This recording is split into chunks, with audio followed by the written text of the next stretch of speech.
Sonic's boost needs to stay, but to truly prove my point, I need to debunk the counterpoints that you are thinking about at this exact moment, because I know what they are.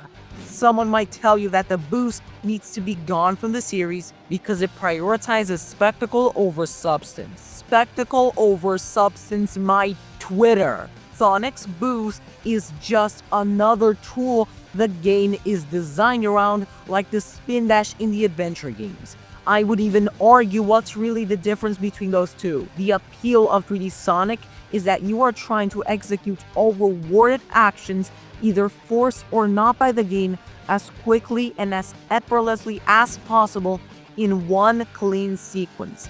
The only difference between those two formulas is that one is designed around the spin dash and the other one is designed around the boost and all other moves. But you could say that they are different because the adventure formula is designed around exploration and experimentation and earning speed, while the boost doesn't allow for that, giving you all speed for free and forcing level design to be linear, creating a shallow experience.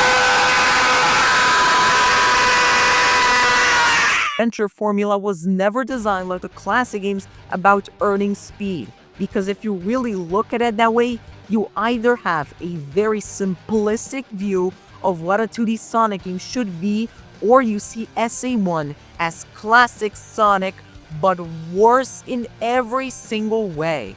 Many design choices in Sonic Adventure 1 completely contradict the classic games SA2 twice more. The 2D Sonic games are about exploring, experimenting, and being rewarded by being creative and proactive, while the 3D Sonics are simply about raw skill in perfecting your runs. So if you relate to that viewpoint, please like and subscribe. I'm not only gonna make analysis and discussion, but strategy videos on the 3D Sonic games to show you the quite deepness in getting perfect runs those games have.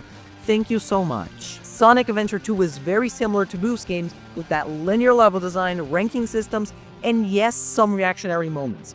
But the Boost gameplay is not even QTEs at all, because all moves you have contain different properties that affect your strategies and ways to go about completing the level the most rewarding way possible. And now about the claim that the speed of the boost ruins gimmick potential. Well, let's test that out. So one of the main examples are the Wisps, who break the flow of the boost because they are slow. Well, it is barely a problem because Sonic Colors is already a slower game, but you can easily fix all this stuff by cutting some of the stuff that sucks about the Wisps, like this long waiting animation and some of the filler they haven't done. Now we have a fully functional gimmick in a Sonic Boost game, and even if the game gets the crazy speed of a game like Sonic Unleashed or Generations, just adapt some stuff and it fits well without breaking that flow. Now let's go to the second test with Shadow Generations. People claim Shadow Generations only fits the Doom powers because it's a slower game. Oh boy, this is gonna be funny on how simple it is, but simply adapt the controls of the Doom powers to be faster. That's it. And speaking of Shadow Generations, people are using Shadow Generations as a point as to why the boost needs to be abandoned, because Shadow Gens' lower gameplay allows for tighter controls. Controls that are tight and really fast are the perfect play for disaster. But I disagree with the statement that tight controls equals good controls. What makes good controls isn't the tightness, it's how they work with the game's idea of challenge.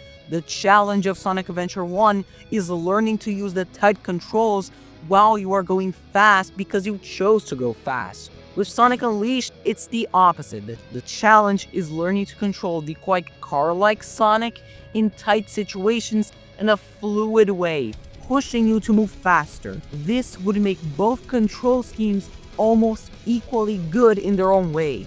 By saying that both should control well in both situations is rejecting the nuances of what differs janky controls from controls made to be mastered. But then why do I believe the boost needs to stay, even if it doesn't matter if it stays or not, like I said? Well, it's because Sonic Team is building upon ways to make good 3D Sonic level design for the boost. So if they all of a sudden abolish it, it's gonna take a long while until they reach the quality boost games are reaching now. If they want to remake the adventure games, then no problem, because they don't need to remake any level design in those games. That would only be the case if they were to make Sonic Adventure 3. And with all that said, bye bye.